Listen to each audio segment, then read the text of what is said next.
Welcome back to Jump Scare. I'm Betty. And I'm Shad. We're kicking off the month of October with Seance. Camille Meadows. It's fortunate that a space has opened up for you here at Edelweiss. Our climate can be quite competitive. This is our table. Scram. No, I'm good here.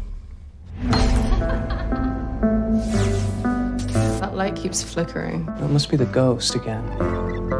Some girl supposedly killed herself in the dorms years ago.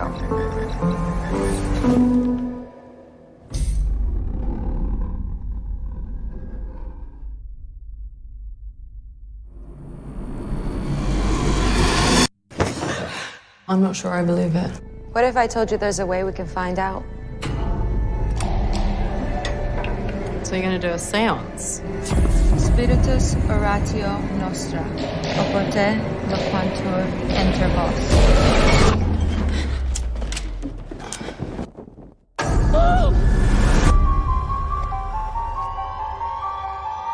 I have tragic news. One of your classmates passed away tonight. I really think we need to tell someone what's going on. What, that we conjured a ghost and now it's killing us? If anything scares you, hit it in the skull. If someone dies in a bad way, the energy imprints on the surroundings. And if you're sensitive, you can pick up on it.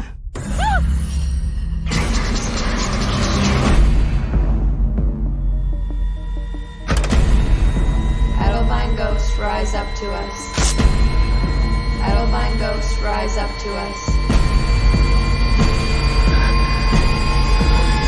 I hope you don't make me regret our decision to enroll you.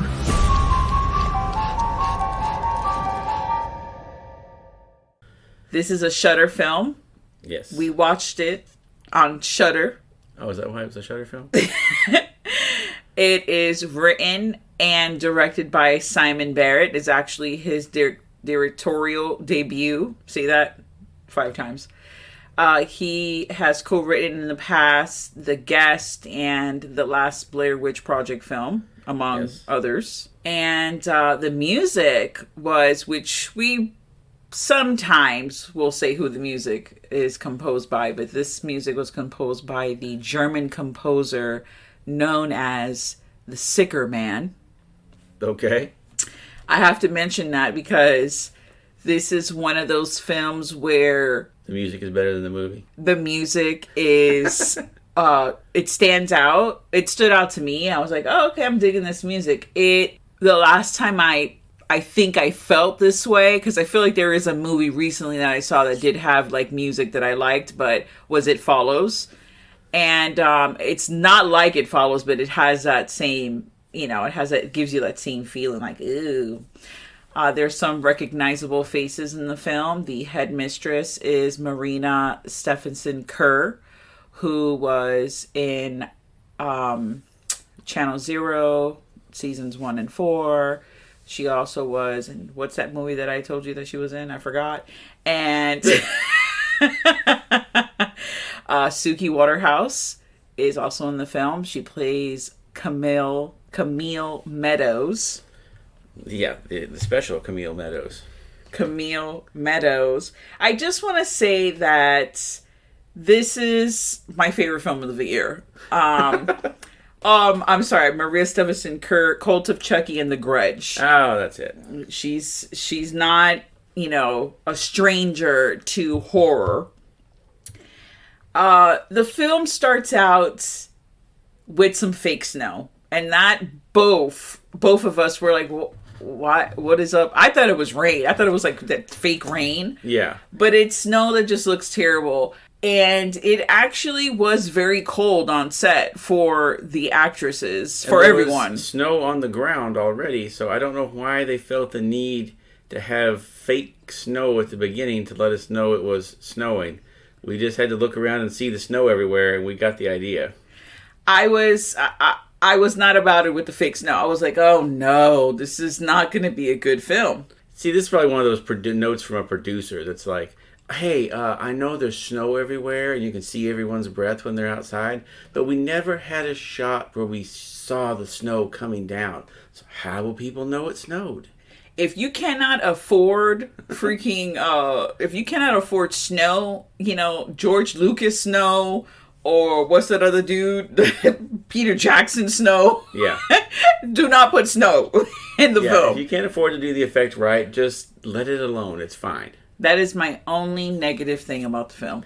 Everything else is nothing but positive and love. Okay? Let's start off.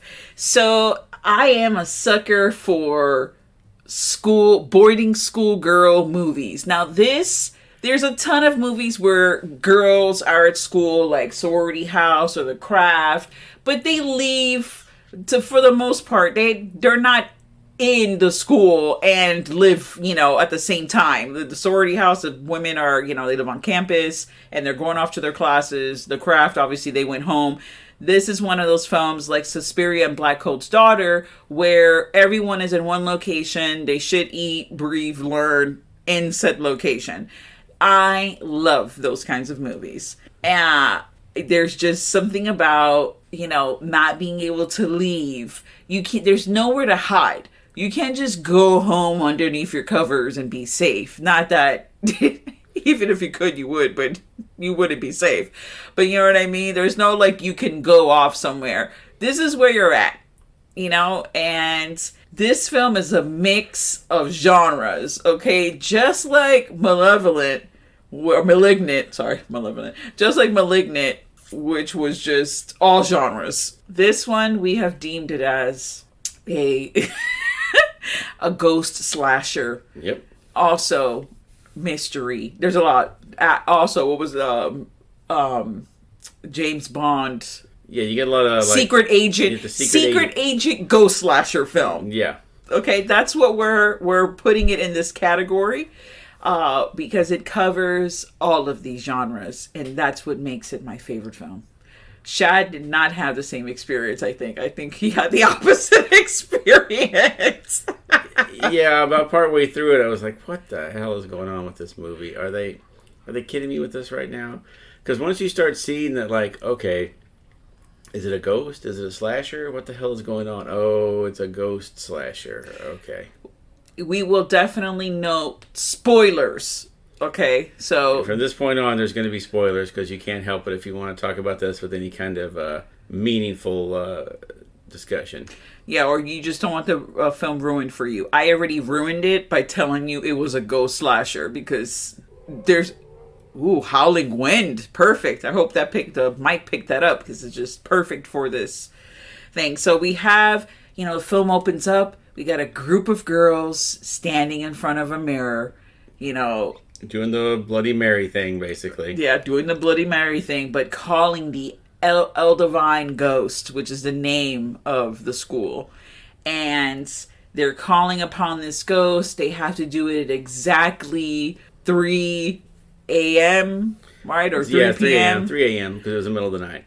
3 a.m., and they count it down to the fucking second that it hits 3 a.m., and they call upon her, and you're supposed to see her standing behind you in the mirror. The ghost story is that there was a girl that committed suicide in the school, and now the school is therefore tainted and haunted because of the tragedy that occurred, and you're supposed to see her.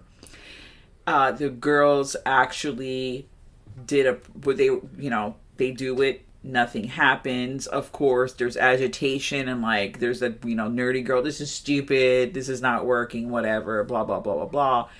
And beautifully, there's some noise coming off from the distance. So they go to the other side of the bathroom, pull back the curtain, and there's a claw tub. So you already know there's going to be something bad. There's a foot. A footed tub. Yeah, first of all, I love the boarding school that has just a single clawfoot tub in the bathroom. That's all they could afford, dude. Why did they need that there? First of all, it's a fancy ass school if there's at least one clawfoot tub because it's usually see that tub again either. The rest of the movie they're in showers. This is true. We'll get into the production in a second. So Shad is going to share that information about the production, about the location of the film. So the clawfoot tub is filled with blood. And then see something move and blah, blah, blah. Here comes a figure just coming out, covered in blood out of the tub. Hair hanging down on her face, Grudge style. Yeah, one of the girls just goes, she goes screaming down the hallway to her room, leaves the party. All the girls laugh, blah, blah, blah. Ha ha, it's a joke. It's awesome. And only a couple of girls were in on it, where the other girls weren't in on it. And then we cut to the girl that left, Carrie. And Carrie, she's looking out the window. She's just like, oh my God, I'm freaked the fuck out, I guess. And then she hears some scratching at the door. She opens the door and then hears a freaking kabuki theater-styled masked person entity. Yeah, pops out of the dark. Oh, you get the ghost scare music. Yeah, and then the scream. And when the girls find her, she has thrown herself out the window. She's on the floor, covered, with the blood coming out the head. She did. Yeah, I always love how the people land perfectly on their back, like flat. Yeah, like an angel. No one ever lands crumpled up, their ass up in the air, or vice versa. They always land perfectly on their back, just laying there with their arms spread out, the blood making a perfect puddle from their head. Especially when they're a certain weight. I mean, I feel like this girl was a good weight where she might have maybe done some kind of flippy in the air and fell. It's not like she weighed 20 pounds. She weighed 200 pounds, where she was just gonna thud hard. You know what I mean? Yeah. You're not gonna be able to move going through the air. And it's not that high of a building. It's maybe 3-4 stories. Yeah, it's maybe the 3rd floor, because later when they show the building on the outside, it's not that tall. Granted, you could die from the 3-story fall, but they made out like they threw her out of the top of, the Empire State Building. But yeah, so then cut to, hey, our good friend Camille is being accepted into the school now because, surprise, there's an opening. Just like in Suspiria, there's a spot that opens up after the suicide, and here comes Suki Waterhouse's character, Camille Meadows. And, she's the new girl at school. And she has to go and live in the haunted room, the room where the girl committed suicide, because that's the only room. She's British. I guess if you know who that girl is to begin with, you know that she's British or wherever. And I had no idea who this person was to begin with. I didn't recognize anyone in this movie. So. Everyone was like, oh, Suki Waterhouse. And I'm like, she's a girl. She does amazingly in the film. She's fantastic character. Love her. You got a fan now. You got a fan. My favorite part of her character was the shirt. Every single shirt she had was cut off at a certain point. So you could see it was even the sweater she put on was cut off. I've never seen a cut off sweater before. That way you can be like, hey, look at me. I've got a perfectly flat stomach. I even have a sweater cut out just to show it. What? Okay, so that was on purpose, because we have to see the ab situation that she's got working with. We have to see that she's very fit and she's not fucking playing around. She's a tough bitch, okay? She's tough. Yeah. And this sweater, cut-off sweater combo that she's doing, it fits the character. It fits everything about the character. I also love how this is like a very strict boarding school. They're on them all the time, but everybody has weed.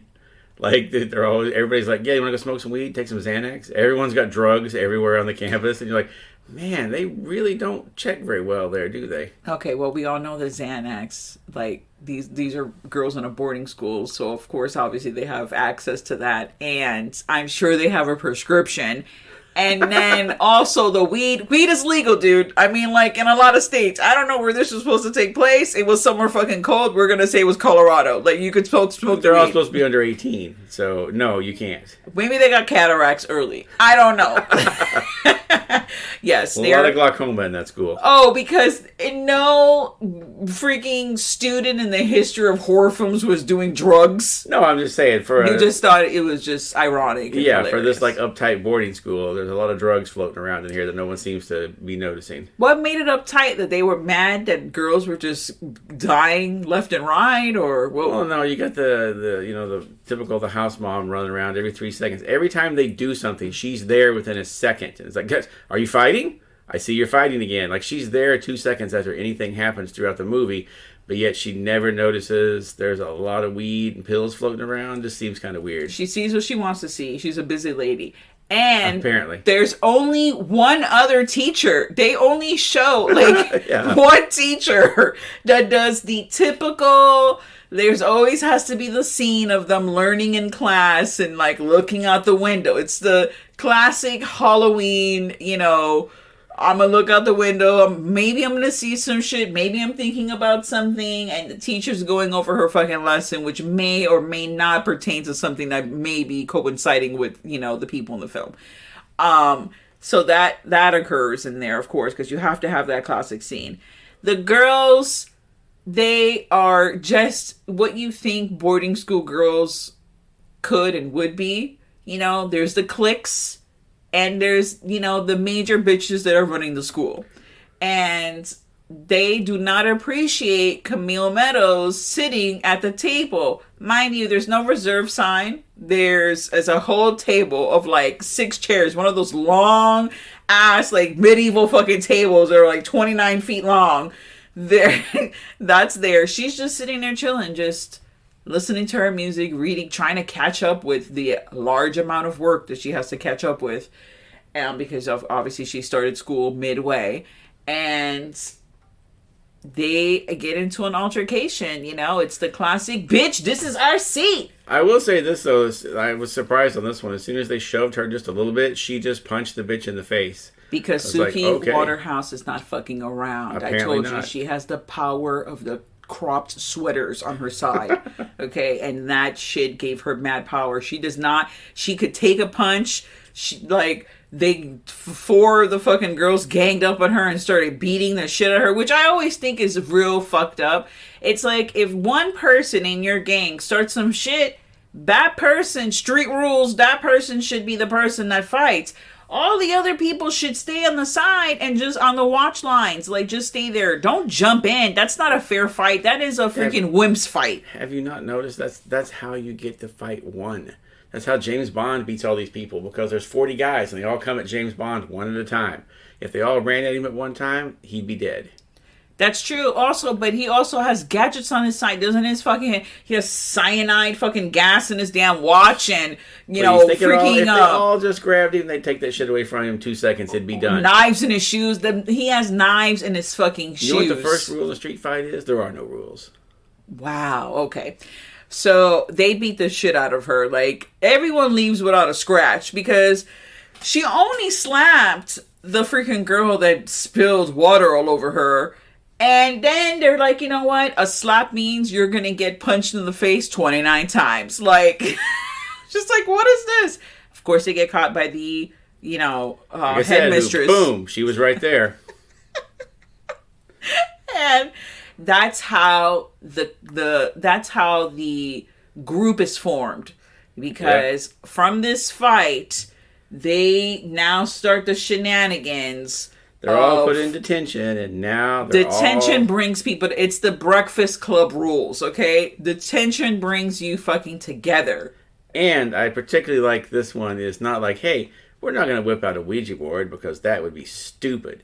What we're going to do is we're going to use our lipstick attachment to put onto our phone, and then we're going to use that to try and speak to the dead girl. And we're going to use our phone with a tube of lipstick stuck to the front of it, and that's going to write out the messages. It was like the hole in the phone was very strange. I don't care. It was amazing, and they took the whole fucking seance thing to the fucking up tech level. Okay, you love technology. I thought you would be all over it.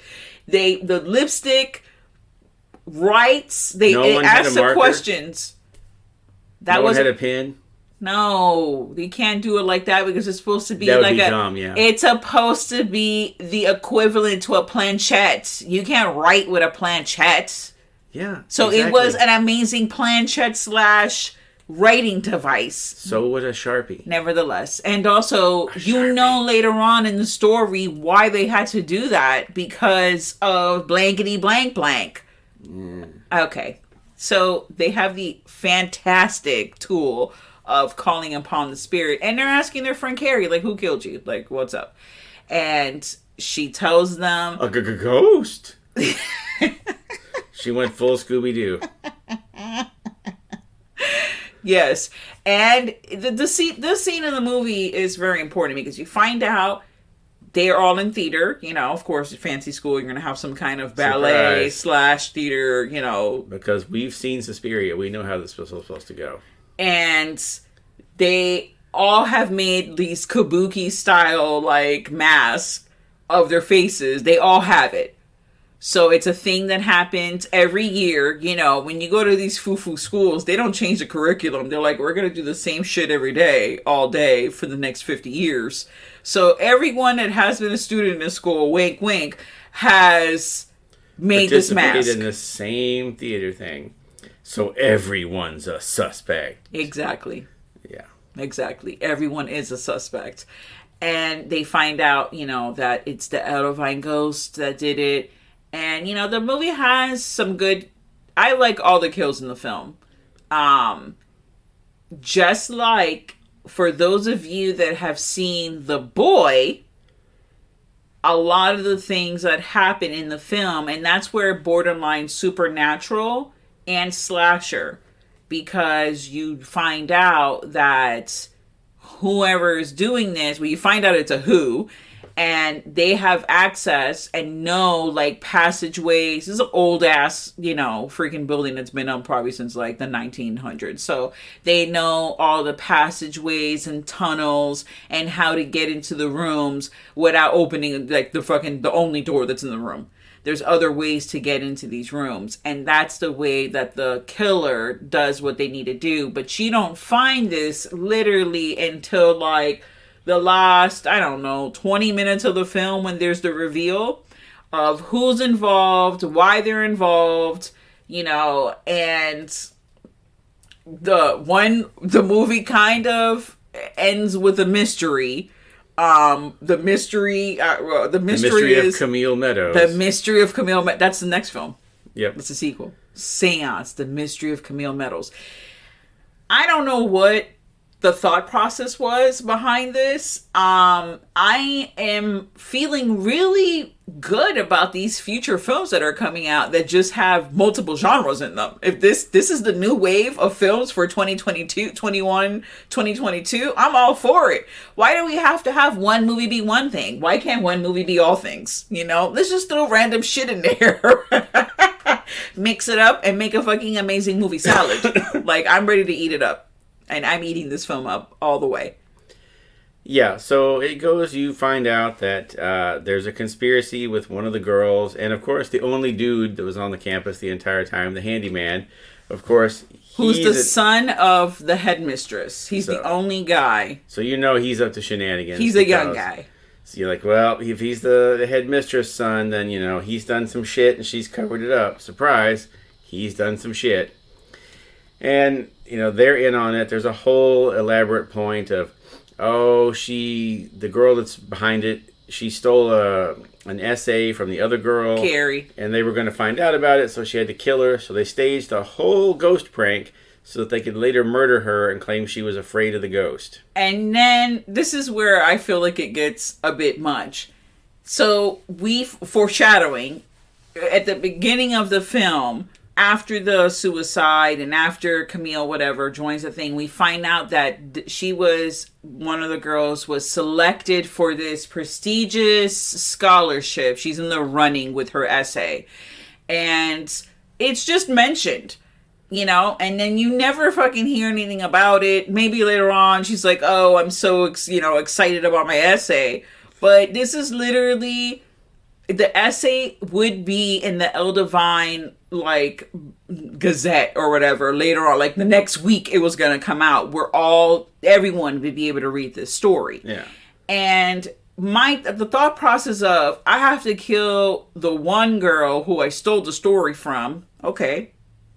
But then the thought process of, now I have to kill all the other friends. But it's like, so you think that no one else in the school knew that this chick wrote in this style, or maybe had this story? Like, were you going to kill the whole school? Like, you were going to kill the teacher? Because if anything, the freaking only other teacher in the school that we saw was... she might have read that story at some point, too. She might have known Carrie's style of writing and thought, hey, this is pretty similar to Carrie. It maybe point out sections of the fucking essay that were very similar to other things she wrote, or expressions. There's several different things. So that's when you know the character is fucking bonzo. Like, she's fucking nuts, because she's I have to kill now her, and now I have to kill the clique, and the killing is just not gonna end there. It's Scream meets Scooby-Doo meets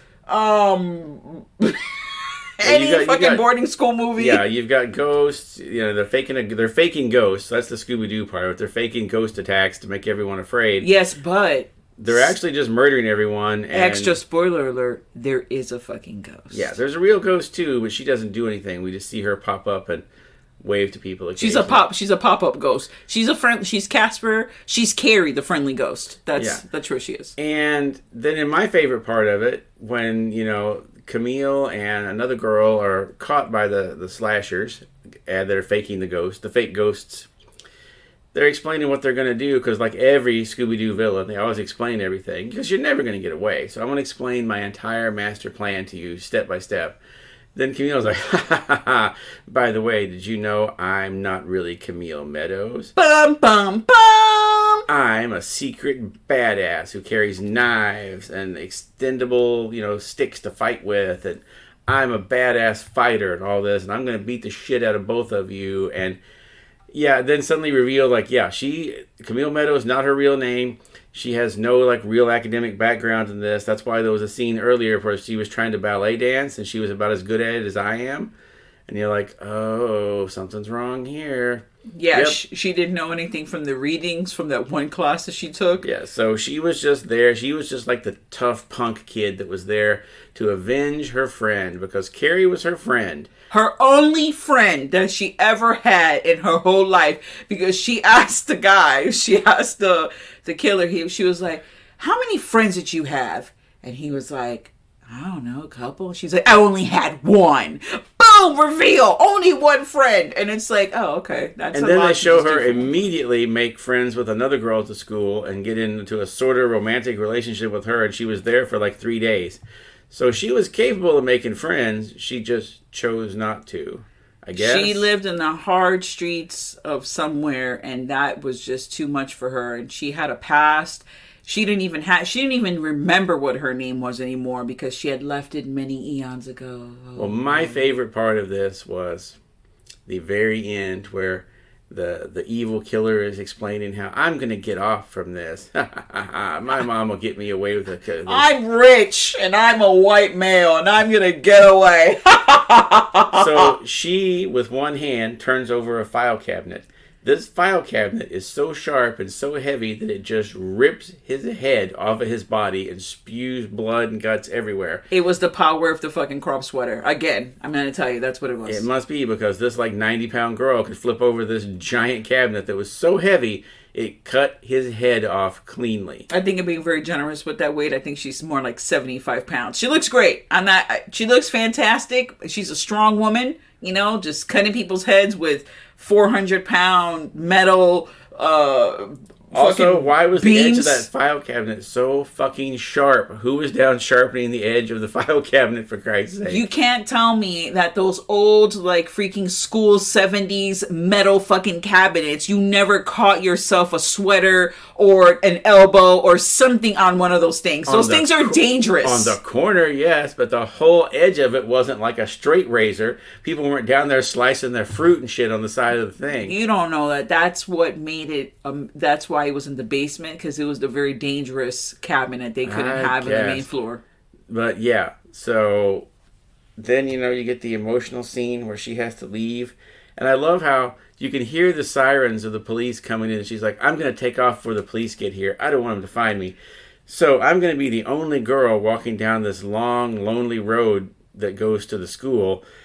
They probably won't notice me on that. Very Black Coat's Daughter style, which is also in the winter, which also has a very, the same long stretch of fucking road from the school. There's only one way to get to the school, but no one's gonna notice the 70-pound girl with the crop sweater and blood all over her face with a backpack. She's going down the road. No playing the Hulk music as she's walking down. Yeah, it's gonna be playing Lonely Man as she goes down the road. Yeah, no one's gonna notice that. It'll be fine. No, she's gonna blend it because she's so fair and the sweater is so cropped and so also fair, matching her tone of skin, that she's gonna blend into the snow.